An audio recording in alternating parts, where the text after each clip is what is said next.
Hello, everyone. I had a bit of a moment of panic. I nearly closed down my tab because I Oh, had don't to do switch that. between the two tabs to set Facebook Live. But we are here. We're still here. And we're joined by the amazing Courtney from Creations by Courtney. Hello and welcome. So, Hello. Courtney was talking to us about join as you go for garments. What a game changer, right? Because join as you go, less sewing, less kind of after attaching panels after you do it all as you go, less ends to sewing and more crochet time. I was Yes. totally sold at the more crochet time and I was all there. So amazing technique that Courtney just taught us. And we've got already people popping into the comments. So put your questions Yeah. forward. Julia's here. Hello, Julia, and Debbie again. Hello. So put your questions forward in the comments. We are here to answer them all. Well, Courtney more than us, but we'll chip in. We'll try help. We'll kind of, you know. Yeah, Debbie was watching, weren't you, Debbie, in the comments as well? And you were asking. I don't know if it'd be helpful to re-ask your question, if that would be good, so that we can answer in person and chat about it. Yes, Absolutely. please ask all the questions because I know sometimes I am way out of the box with my ideas. And so, like, seriously, ask the questions because it's not as hard as it seems. It's really just, and I know we've all done a version of like attaching on the side, but it is a little bit different. This makes it a little neater and it's not as bulky. Oh, and thank you, Bethany. My top is actually the berry crop top. I did a crochet along recently with my community. This version has sleeves. The one love you those can sleeves. find the videos on my YouTube because I take you through beginning to end. That one is sleeveless, but I also talk about making modifications. So yes, and this one has a ribbed hemming, like I'm sitting down, but It's very beautiful. I love the texture on it. Yeah. yes, and if you do it in two colors, it's reversible. That way you get two in one looks. That is even more exciting. I love it. I love Yes. And it. that color really suits you, I do have to say. Yeah. It looks Yeah, great. I'm jealous of the vibe you're giving now. Sleepy Bear saying, loved the amazing class. I had to do the left-hand version when I miscounted my 384 starting chains. Oh, Ouch. I never thought about join as you go. Great class. Yeah, the join as you go thing, I think, is then very forgiving, isn't it? Mhm. Yes. There are lots of ways that it's not about cheating, it's not about fudging stuff, but you know what? Sometimes we do need to do things like that, and it's okay. And this is a really good way of enabling yourself to do that.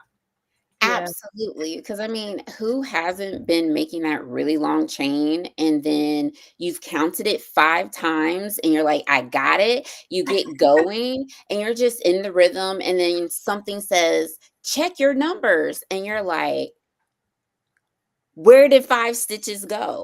So, like, yeah, you could also use this to extend that when a few Yeah. rows in where you can make your little chains, catch up to where you are, and then just keep going without frogging. Because, like, if it's a large chain, that project is likely just going to go in timeout. You're like, no, I'm not doing 500 stitches again. Yeah. I think I would cry through the whole 348 chains, frogging them back. Wow. Even a couple of rows in. You say about counting it 5 times, being sure you've got the right number. I count them 5 times and I get 5 different numbers. And then I'm like, Yes. well, now what do I do? Now where do I go? But there are some, why does that happen? I know. Any tips and tricks? I like to sail to the wind, but stitch markers definitely. Yes. If you really have such a long chain, every like 10 or 20. Yeah.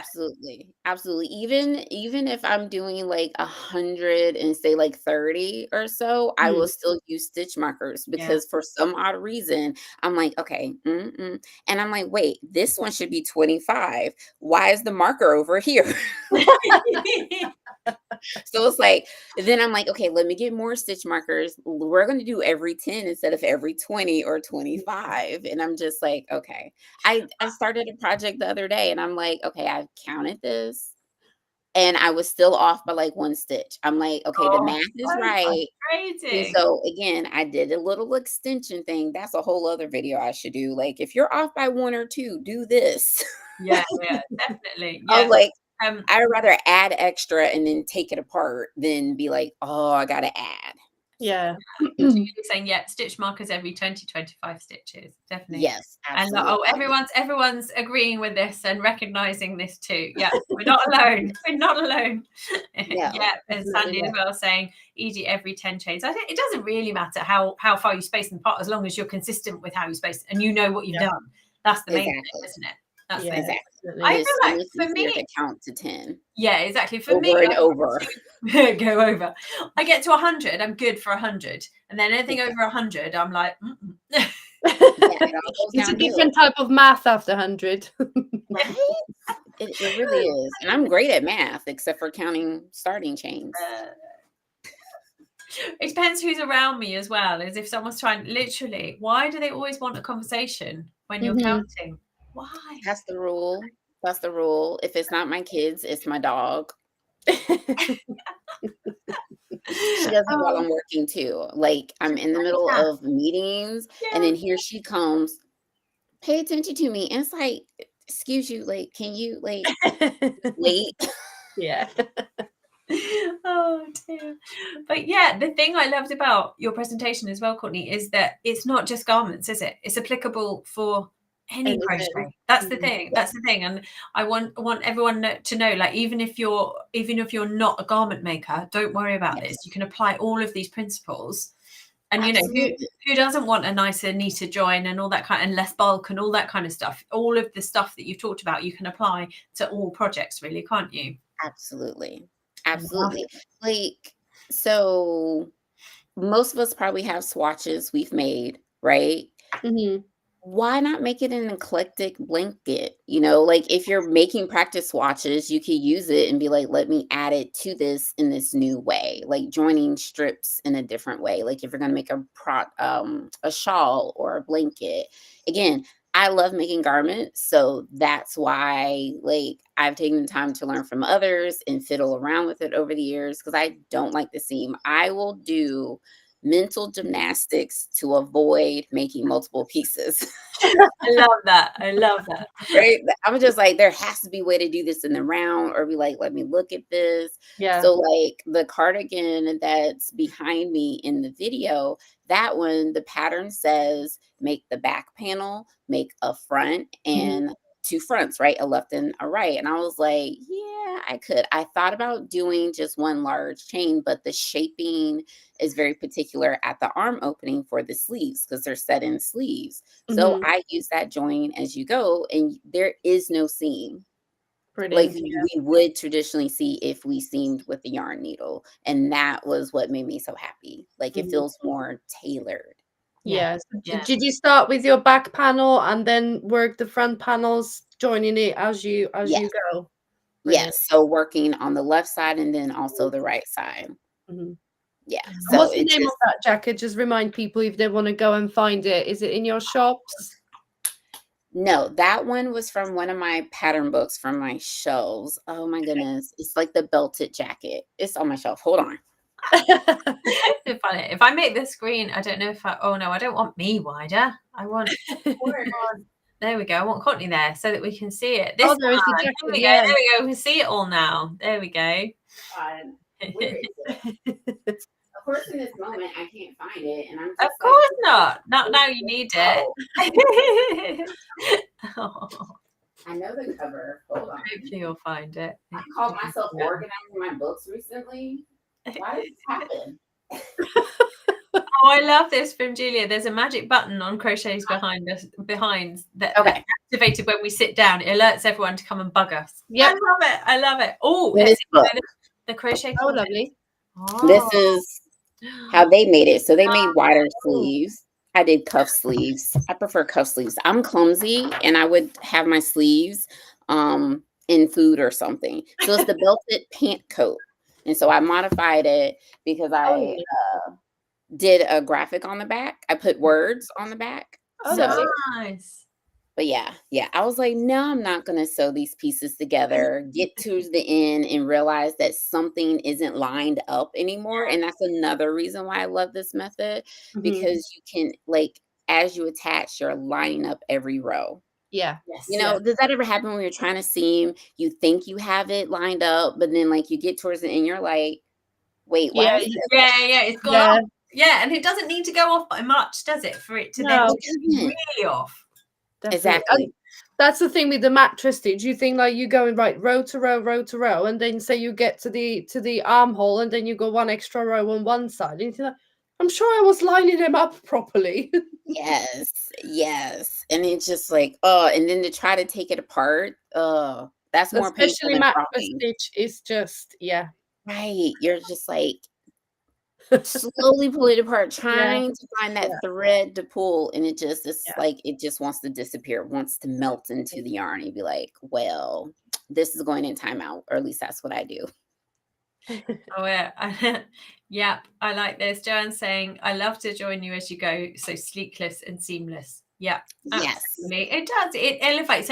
And Michelle Ferguson came and talked to us yesterday, didn't she, about making your garments feel more store-bought. And this is another way of doing that, isn't it? You know, there's yes, finding the right yarn, yes, finding the right pattern and construction for you, but then also just elevating and making sure those whatever seams you have got to do, if you went there, use the join as you go, it then elevates it yet again. I really Definitely, yeah. very important to do. Absolutely. Sometimes those finishing touches can totally make or break a project, don't they? You've got, nice and neat stitches, perfect yarn, perfect combination. But then when you join the panels and you get a really ugly, bulky seam, it really does show, look, this is handmade. So the join as you go, like you said, Courtney, it lines it up row by row, and it's probably Mhm. the neatest way to go. So definitely a great technique to have in your library, and not just for garments. Like you said, you aimed it at garments, but anything you need to join any kind of fabric, and especially joining fabric kind of like the side stitches together. I think I find that the trickiest, because you haven't got any specific, when you join in tops of the stitches, it's pretty Right. straightforward. But the Exactly. side seams, the sides of the stitches, it is definitely a tricky technique to Right. get really Right. nice and neat. But with the join as you go, that's definitely the way to go. Joining sides. Yeah. Absolutely. And like, I like to use it at like the shoulder seams, right? Because sometimes if it's not top down or a raglan, we still have to do some seaming. But like the first method that I showed with the motifs, I use that for shoulder seams all the time. So like I made this one, when I get to that last row, like I make this stitch and connecting to the other side, Mhm. all at the same point. So literally I don't have to cut a really long tail to then connect the Neat it. pieces, and I make Neat. sure everything is lined up, right? So that's why I'm just like, it's a way to simplify, Mhm. especially if you can't find your yarn needle because they're little. I'm always losing them.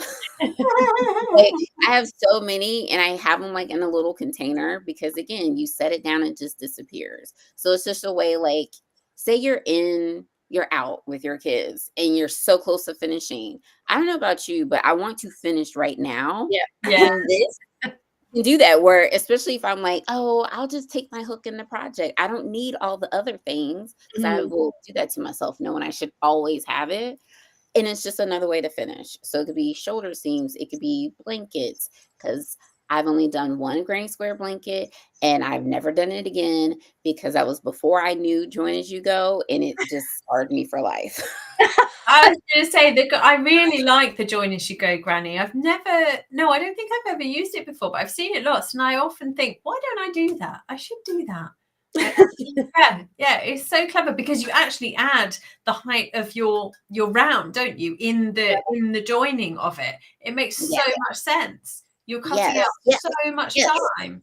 So as Sleepy Bear just commented, it seems like will help keep the gauge consistent, and it would, because you're working around, you're finishing that last round as you're attaching, so everything's going to be very similar in size. So when it comes to blocking those squares or whatever shape, it's not going to have to pull as much, just like if you sewed by hand, where again, like we were saying, you think it's lined up, but then it's slightly off and everything is slightly askew. And so now you have a rhombus instead of a rectangle. Yeah. I mean, maybe that's what you want. I mean, I'm not going to knock a rhombus blanket. It'd be really cute. Harry's asking an interesting, good question for shoulder seams that need reinforcement. Can you do a motif type join and then slip stitch on the inside to reinforce? Absolutely. Absolutely. Because you're working through. So when doing that join, you're working through both loops. So it's going to be pretty strong anyways. It's going to feel like the mattress stitch, but I think a little bit better because again, you're completing the entire stitch. So the entire stitch kind of takes the tension. Takes the weight. But if you really wanted to be secure, you absolutely could then slip stitch on the inside. And again, it like reinforcing, especially if you're using like a natural fiber that will grow and stretch over time, it will help maintain the shape of the overall project. Yeah, definitely. And I did it once with cotton yarn. I got because the piece was quite naturally heavy because of all the cotton. I actually did extra reinforcing. I didn't do a join as you go, but I did extra underneath after I cut the seam as well. So yeah, it's never a bad idea to reinforce stuff, is it? Never. We spend so much time on our projects and they deserve to look amazing forever. So, a little extra goes a really long ways in keeping it looking brand new. Yeah, definitely. So if someone's never tried a join as you go method before, what would you recommend as like the one to try? What's the most accessible first level? Ooh. Or does it depend on their project maybe as well?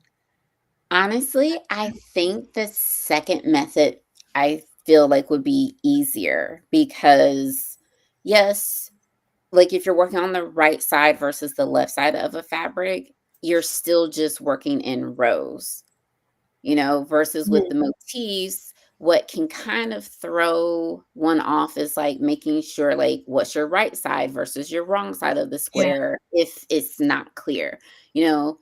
I most often always turn my work so that either side can be up, but sometimes you're working on something where you never turn. So it's making sure you stick it in the right way so that when you lay it out flat, it doesn't look bulky, that it looks nice and smooth.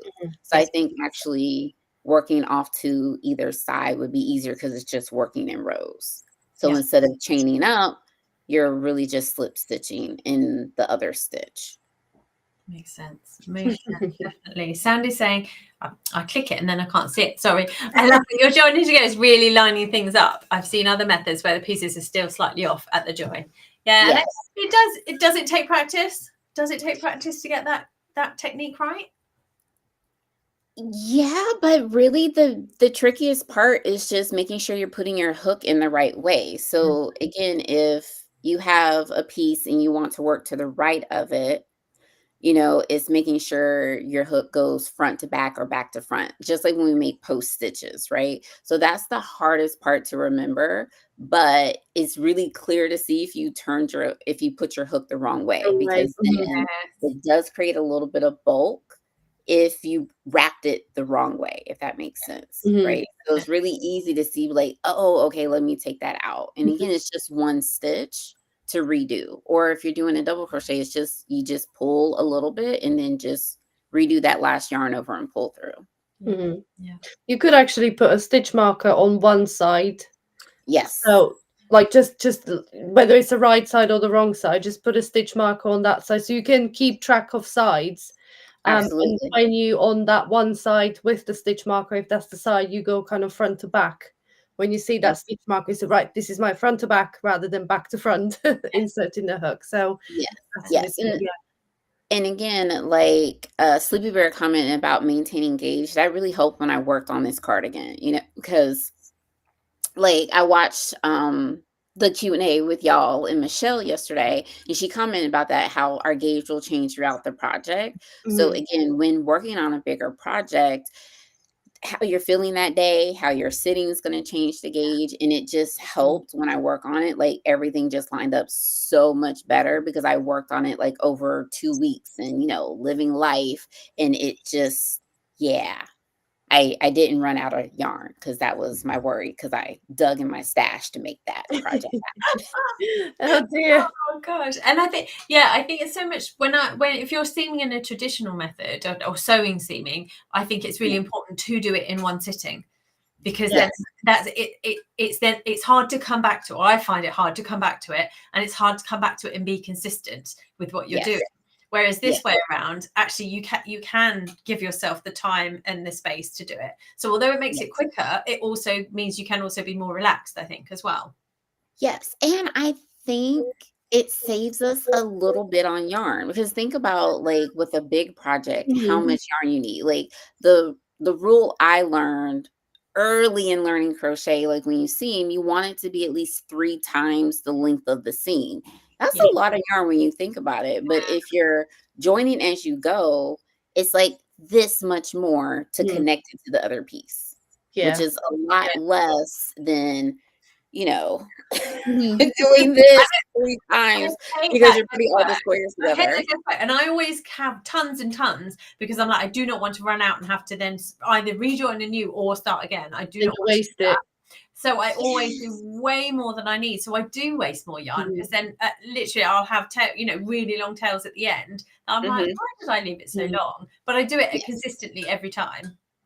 So for anyone who is playing the yarn chicken game at their project, this is it. Join as you go is it, because you only need tiny, extra, was it like a slip stitch worth of yarn really for each row? Honestly, not even a full slip stitch. It's like half of a slip stitch amount of yarn to really connect it when you think about it.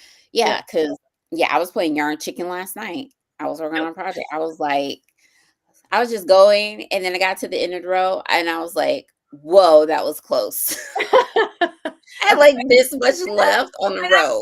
When you don't realize you didn't know that you were playing yarn chicken. That's good.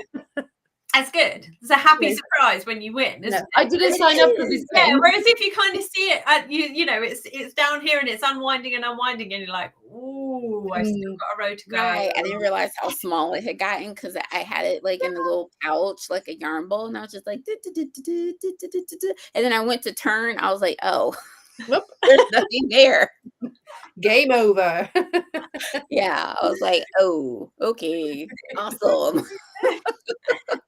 I told my husband, he just looked at me so confused. He was like, I was like, this is good. I've done that before. I'm like, oh, that was a close one. And they're like, close what? What? Living on the edge. Absolutely. Exactly. 15 years together, he still has no idea what I'm talking about when it's crochet. It's okay. That's fine. My husband recently, he does some photo shoots for me and with me, and then we went out on this photo shoot, and there were like 3 or 4 things that I was wearing, like garments, like full on. Took me a long time to make. I made them, sat right next to him in the evenings, and he was like, when did you make that? Who made these? And I was like, me. And he was like, when? I was like, over the last 6 months. He's like, really? Yes. Yeah, they're completely oblivious. But my husband, he's great. He attended the Southern Comforts Fiber Festival with me last year. So we live outside of Atlanta, and that's in Charlotte, North Carolina. So it's just a few hours up the highway. And he wasn't completely bored. He was like, it's really interesting to see you and your friends like in your element. He was watching sports on his phone, though. Did he carry your bags for you? I mean, that's the important thing to me. Eventually, really, I was just trying to get his debit card. Oh, yeah. You carry the card. So funny. But no, he's great. He'll usually, especially if there's an event happening around my birthday, that's usually my gift. He's like, here, and go have fun. And I just disappear for the day, because a friend of mine hosts a yarn crawl with various shops around Georgia. So he'll usually just give me cash. And if it's multiple days, he's like, how's it going? I was like, well, let's not talk about what I spent today. You went through all of it in one day? Yeah. No. Just like, pass. Another question. Pass. Or I plead the fifth. Okay, like you don't want to know. Just you don't like need to know. You don't need to know. That's the other thing. I'm just saying. Sometimes there's that yarn that calls your name. It's like Courtney, and then if then it's it a jumps really in your great bag. color, and then there's only 3 left. Like you can't separate it. It's like you may as well get litter. it. Yeah. You have to. You can't leave that one just sitting by itself. Yeah, absolutely. So this it would is be cruel. this is why my stash is what it is because it's like, well, it was 3, so I had to get it. And sometimes it's like, oh, well, there's only 8 left. Like I did go to Joann's before it closed here. Mm-hmm. And I was like, let me just see. And then I discovered it's an alpaca blend yarn by the K and C line. Those yarns are so nice. I was like, I'll just get like 2 and make like maybe a little scarf. No, I don't make scarves. I bought all 8. Nice. So I'll make some little sweater top out of it. Yeah, absolutely. Beverly's saying, Courtney, that's the goal of every crocheter. I think that's the debit card comment. Exactly. Oh, and then Debbie's asking, we almost run out of time, but this is a good one to finish on, I think. How do you get the confidence to make garments? You just have to start. So I'm such a nerd and I love learning, right? This is probably like why I'm a psychologist in my day job and helping people. So I'm always like listening to things to help. And I love listening to Mel Robbins. And she shared in one of her episodes a definition of confidence that's different than how we usually do. It's the willingness to try. Yeah. You just have to start. And that's the thing. If you're not ready to make a full-size garment for yourself, right? And I have twin girls that are 8. And so they have like those 18-inch dolls that a lot of girls and kids like, right? You could consider making a garment for a doll to just start because the idea is the same. You still need to know how big it's going to be, like how long is the sleeve going to be? Because you don't want to make, I don't know, or maybe the doll wants really long sleeves to the floor. But you could start by making like a doll size garment just to kind of get the idea of like, okay, I need to be aware that it needs to be this size and not this size, right? Yeah. So working to those specific measurements, isn't it? And once you hit that on the smaller scale, you can keep crocheting bigger things. Yeah, exactly. Anything we can do small scale, we can do in big scale. It's just it's going to take a little more time and obviously more yarn. And none of us have an issue buying more yarn. Of course, a whole other hobby. There we are. Yeah, Deanne's saying, I love that. The confidence to try. And that's all it is, isn't it? And the confidence to know that, do you know what?